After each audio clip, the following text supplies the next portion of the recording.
Il était en chantier depuis 6 mois. Le Charles de Gaulle, seul porte-avions de l'armée française, a retrouvé la Méditerranée après l'équivalent d'1 million d'heures de travail à son bord. Son tout nouvel équipage s'entraîne désormais à un rythme effréné avant une grande évaluation générale lundi prochain. Au large de Toulon, regardez ce reportage à bord d'Olivier Santiki et Philippe Véran. Un nouveau commandant, un tiers de l'équipage renouvelé, un bateau à peine sorti de gros entretiens. 3 bonnes raisons pour imposer des tests tous azimuts à l'ensemble du bord.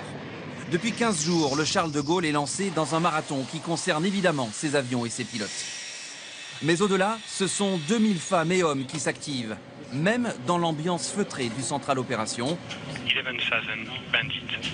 Et surtout lorsqu'on est l'un des 8 contrôleurs de chasse de la Marine nationale, une poignée d'opérateurs très fortement sollicités. Un avion de chasse évolue à plus de 900 km/h. C'est pour ça que toute information doit être donnée très rapidement et très simplement pour que la situation soit très claire pour le pilote. Même les Mirage 2000 de l'armée de l'air viennent titiller les défenses du porte-avions.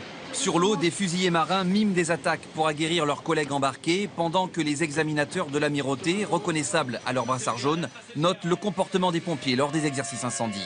Du mot sur l'attaque! La ruche du hangar est un autre baromètre du rythme du bâtiment. Les Pedro, par exemple, passent en maintenance à intervalles de plus en plus rapprochés.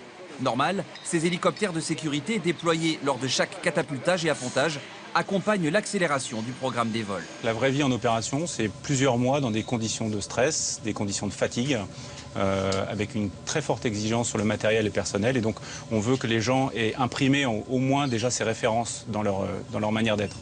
Prochaine étape, l'entraînement avec le groupe aéronaval. Les navires d'escorte qui serviront notamment de cibles fictives aux Rafales, aux Super Étendards et aux Hawkeye. La procédure est bien rodée après 11 années déjà d'utilisation du Charles de Gaulle. Après 5 missions d'appui aux troupes en Afghanistan, la campagne de Libye et près de 23 tours du monde, le porte-avions est de nouveau opérationnel et apte à d'éventuels déploiements, d'autant que les foyers de crise persistent, notamment au Moyen-Orient.